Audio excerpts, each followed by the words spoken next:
Hello, everyone, and welcome to What Do You Believe? I'm happy and excited that you guys are watching, and I'm happy to have Jeremy and Hadi. How are you guys? Doing good. Yeah. Good. So this is Jeremy and this is Hadi. Yes. So we're happy that you guys are here. Dr. Nagy Eskandar, thank you for being here. Thank you. Dr. Nagy Eskandar is a medical doctor and he's the fellow of the Royal College of Surgeons of England. He practiced surgery for 25 years, and we're happy to listen to all the information and all the research that you've done. Thank you, David. Yes. We've been talking about astronomy, about the miracle of the Big Bang Theory, and we want to keep going in that track. Exactly. So in order to understand the universe, there are two starting positions. One is materialistic way of understanding the universe, starting with the Big Bang and the expansion and formation of all the galaxies, and then the sun, and then the Earth. They don't know how the moon was started, actually. It's another lecture, but we'll not enter into that. But they say they need a supernatural act. You need a miracle to start the Big Bang, because if it is the energy and matter is concentrated in one singularity, the laws of nature will not work. That's one way of understanding the universe. There's another way of understanding the universe by the word of God. God supernaturally created the universe because God can do that, but nature cannot do supernatural acts.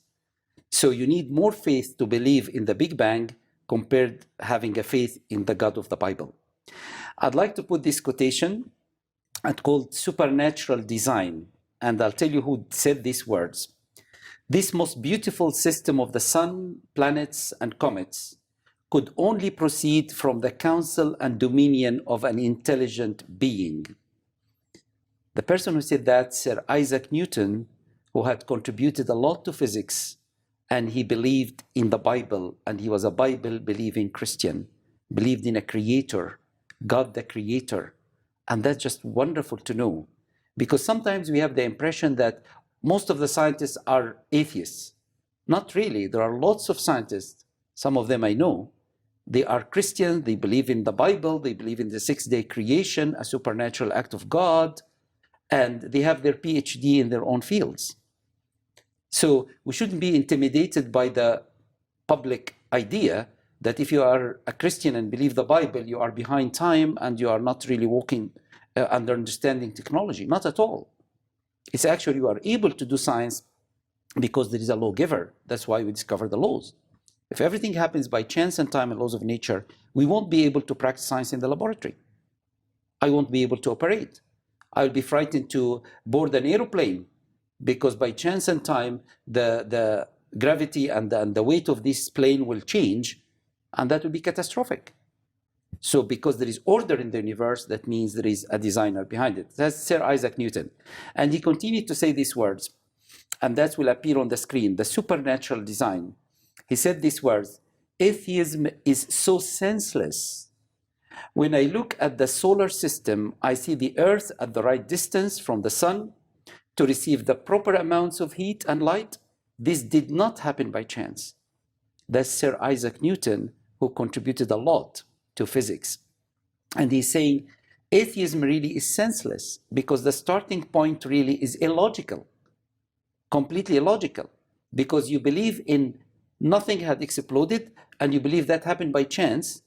But Sir Isaac Newton is saying, when I look at the solar system, and we looked at that in previous episodes with lovely clips of DVDs, and it is very well designed, very well tuned. And he's saying, I see the Earth at the right distance from the sun. If we come nearer, we'll get burned. If we go away, it will become very cold and life will be impossible. So the Earth can receive the proper amount of heat and light. We need both. Imagine this. If we are very, very hot and life cannot exist, or very, very cold and life could not exist, we are in the right place. That doesn't happen by chance. It doesn't happen by multiverses theory at all. And this did not happen by chance. That's Sir Isaac Newton with all what he had contributed to science and physics. Let me come to the biblical starting point and talk about the days of creation. And the days of creations were mentioned clearly in chapter 1 in Genesis. And chapter 2 is flashback, explaining more the events of that happened in the week of creation, concentrating on day 6. Because some people read chapter 1 in Genesis and then find chapter 2 talking about creation of Adam and Eve in detail. So some people think that Eve was created after the end of the week of creation. That's completely wrong. Chapter 2 in Genesis is flashback to the events of the week of creation, concentrating on day 6. So on the screen, we'll find the days of creation. I'd like to put a challenge before us here in the studio. Don't worry, we'll not do an exam or anything. If we can remember the days of creation. Really, sometimes we just depend on what we learned on Sunday schools. And if we have ever read the Bible, we probably just passed on these chapters very, very quickly without giving any attention to them. But this is the order that God declared. He created the world and life as we know it now. So we'll start with the days of creation. We'll have the 6 days of creation on the screen now. So day 1, God created the heavens and the earth. That means the expanse and the solid land with water surrounding it. Because water is matter. Some people say from where did water come? It was created in day 1. So he created the heaven, the expanse, and created earth, the matter, which is solid matter, and fluid, which is water, and he created light. And that's very important in day 1. Day 2, God separated this water that was surrounding the earth, and he put water above and water below. It is easy to understand the water below in the oceans. The water above, there are different views about it. The water in the rakia, the word rakia is the distance in the space. And some people think that there is water beyond the boundary of the space if there is a boundary. We don't know. And other people think just in an easier way, saying the water in the clouds and the sky is the water above and the water on earth is the water below. So there's a lot of research in this area. Because when God created in day 5 the birds to fly in the boundary of the rakia, in the boundary of the space. So the lower boundary of the space is the atmosphere. But that's for a debate, and it's good to have debates and discussion. We are still learning, and we should understand when we come to the biblical creation and we are solid about the 6 days of creation and all of that, there are still more research to understand. We know in part, as the Apostle Paul said. So if the Apostle Paul, with all the revelation that's given to him, knows in part, I know in part. So there is a big field of research going on in there. Day 3, God did 2 things. He ordered the solid land to appear, and all the group of water became the oceans, and he did something else. He created the plants. He ordered the ground to bring the plants, and this is according to its kind. And it have seeds to multiply according to its kind. And plants are the source of food for animals, for birds, for humans initially. And that's very important. God provided the right atmosphere, the light, which is essential for life, adjusted the temperature and the atmosphere around the earth with all the composition of the right components of the earth, and then the plants to be the source of food. Till now, there is no active life. All of that material things are God is creating. Then we come to day 4, where God created sun, moon, and stars. That's to control the day and to control the night, and to be for signs, for seasons, for months, and for years. And we explained that there is no year without having the sun, because the earth rotates around the sun, complete circle, to make a year. So there is no year at all in day 1 and 2 and 3. You couldn't have a year. You couldn't either have a month, because the month is the moon rotating around the earth to make a month. That's the lunar month. I have a question. Sure. I think it's just, to me, it's kind of weird thinking that day 1 there was light, and then day 4 there was sun, and yet a lot of times we group those two together, and a lot of times we think of sun as the ultimate source of light. Where was light before the sun? And like, is there some significance in that, or? That's a great question, Jeremy. Let us define what is light. Light is photons, that's particles, and wave, which is a very characteristic thing of light. It's energy, really. And in the studio here, the light source is these lamps. That's the light source. So the sun is the light source now. The sun itself is hydrogen and helium. The interaction between them, the fusion between them, causes the light as energy to come out, right? And when we leave the studio tonight, you look at the sky, there is light. There is no sun, but there is light coming from other stars, right? So we have to differentiate between light and the source of light, okay? Now, in day one, God created light, the photons and the waves. We don't know what is this source of light. We have no idea what it is. But because there is a source of light and there is darkness and the earth rotates around its axis, that means there is a day and night. There is evening and morning first day, evening and morning second day, evening and morning third day. From day 4, the sun will control the light from now on. The other source, we don't know what happened to it at all. So that's the understanding of the light and the motion. And I went to astrophysicist and asked him, does the sun needs, does the rotation of the earth around its axis need the sun? He said, no. The rotation of the axis around the earth is a characteristic of the earth. The rotation around the sun, yes, you need the gravity and the orbit and movement around the sun. So he said that's revolving and that's rotating. He used more specific. Sure. So in essence, if light wasn't created, the chemical reactions on the sun wouldn't have produced anything. Exactly. There was no sun on day 1. Right, but I'm saying had the sun been created first and light hadn't been created yet, the reactions wouldn't be pushing anything out because the light is what comes out of those reactions. Exactly, exactly. And actually lots of people, Jeremy said, Moses wrote based on the other cultures. Actually, if I am writing from my own mind rather than the power of God and the Spirit of God, I would choose that sun and moon will be first day. That will be my logical choice, really. Makes more sense. Yes, but thank God I'm not writing the scripture, and we cannot do that.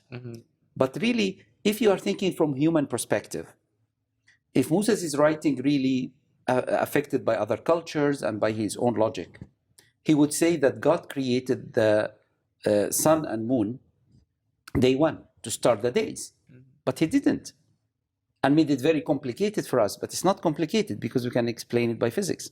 Sure. So, day 4, we all remember what happened in day 4. Day 5, there are 2 things. God created the flying creatures, and flying creatures involves birds and other creatures, like the bats are mammals, but they are flying. There are some dinosaurs are flying, but dinosaur really should be more on the creeping animals.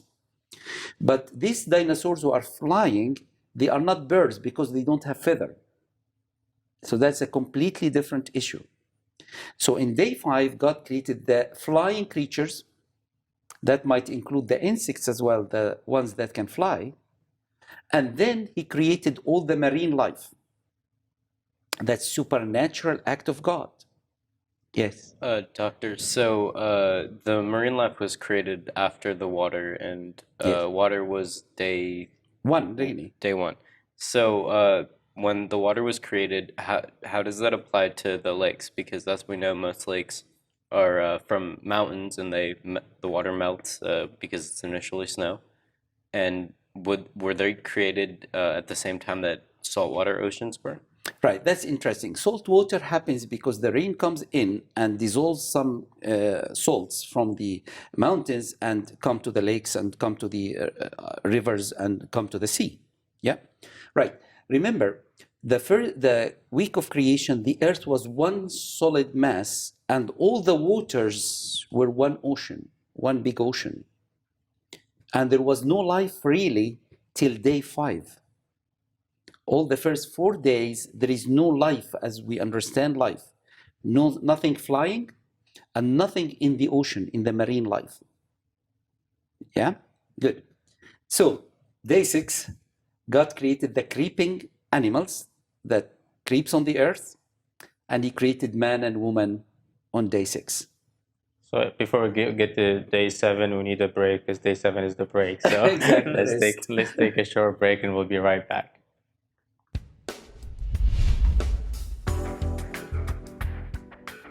Thank you for tuning in. If you have any questions or comments, or if you'd like a copy of this episode, please call 714-709-4300 or email us at info@alkarmatv.com. You can also visit our website at www.alkarmatv.com. Also, you can write to P.O. Box 3610, Seal Beach, California 90740.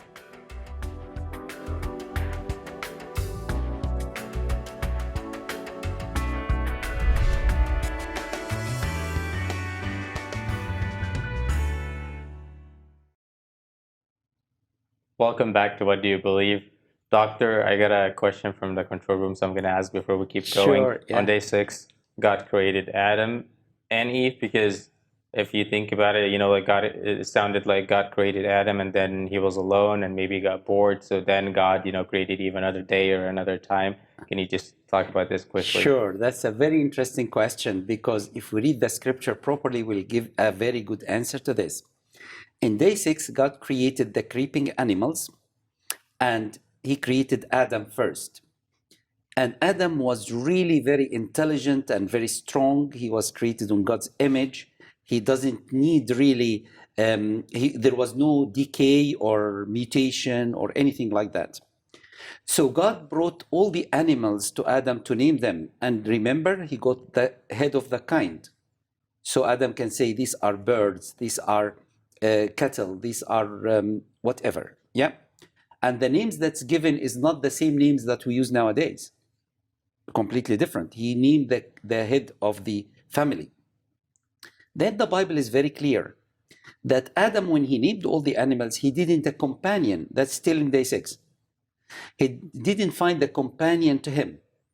So God saw the need of Adam and he created Eve. It's not an afterthought. It is in the original plan. But the idea of naming the animals before the creation of Eve is essential, because Adam is not part of the animal kingdom.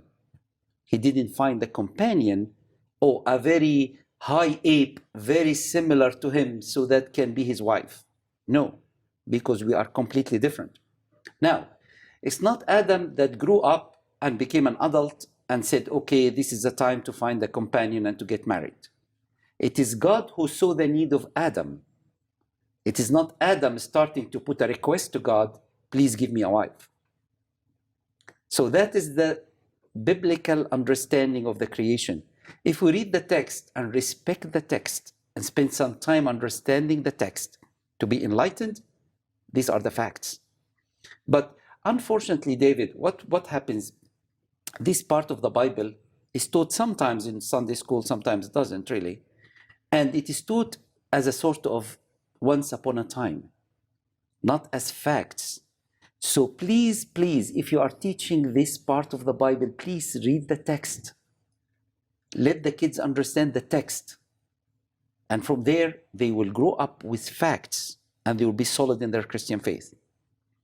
So Adam didn't just become whatever age suitable for marriage and said, okay, Lord, now I'm 25, whatever, and it's time really to find me a companion. God saw the need of Adam from the beginning, and he created Adam with the body and the physiology and the genital organs, knowing that he will create Eve for him during that day of the day 6. And God, by the way, doesn't need time to create, because it's a supernatural act of God. And we believe in supernatural act of God, and it's only God who can do that.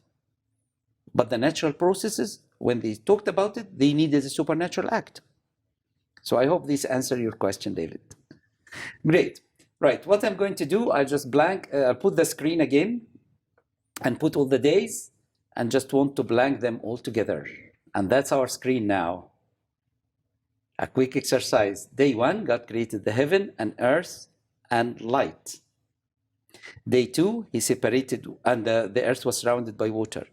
Day 2, God separated water from below and above. Below, it's easy to understand water in the earth. Above, there are different views, but let us say the atmosphere.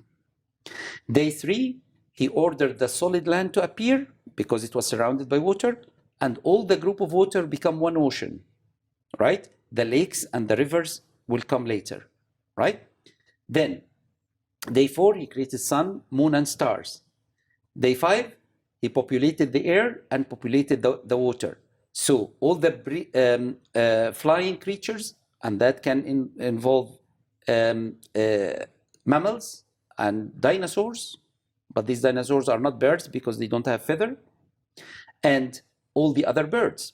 So the birds are created before dinosaurs, according to the Bible.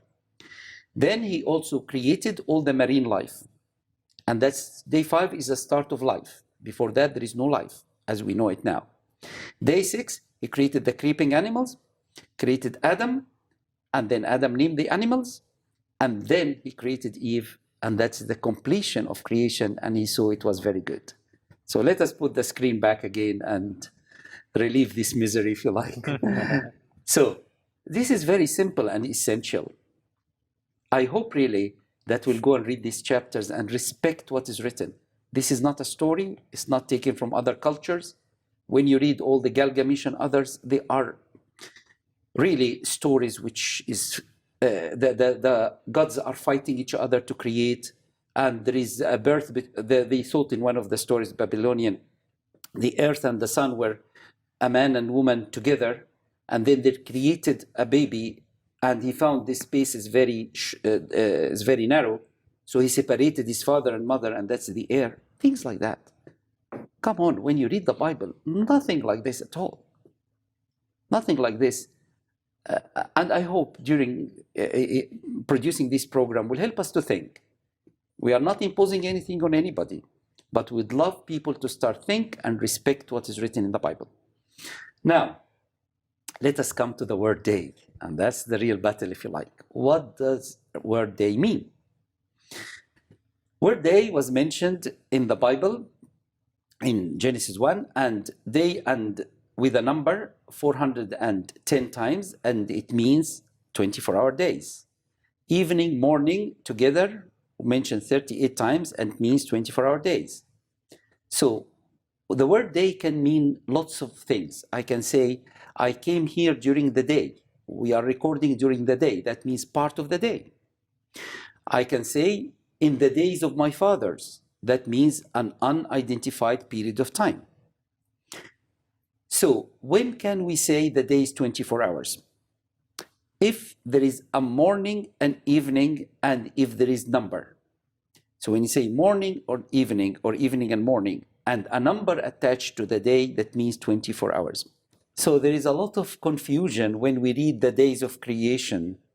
And we don't find this in any part of the Bible, when we know that Joshua and the people of God walked around the walls of Jericho for 6 days. Nobody, these 6 million years walking around these walls of Jericho.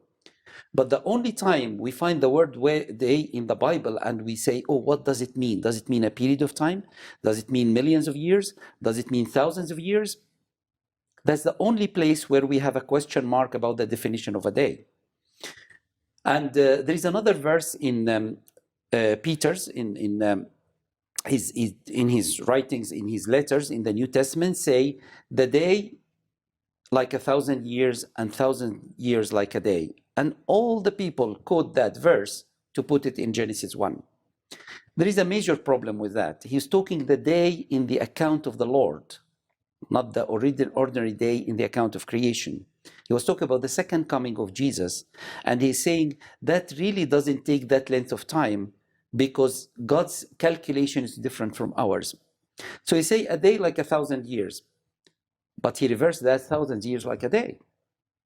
So people who are trying to insert massive amount of time in these days cannot depend on that verse in 2 Peter talking about the second coming of the Lord Jesus Christ at all. And even if we put 1,000 years in the day, that's not good for evolution either. They need more millions of years for evolution. If it's going to work, it needs massive amount of time. And so the days in the creation week are 24-hour days because God doesn't need time to create. God is above time. He doesn't need a big process. We sometimes measure what we can producing our work during a day. Say, okay, God, can you create the sun, moon, and stars? It's too much. That must take millions of years.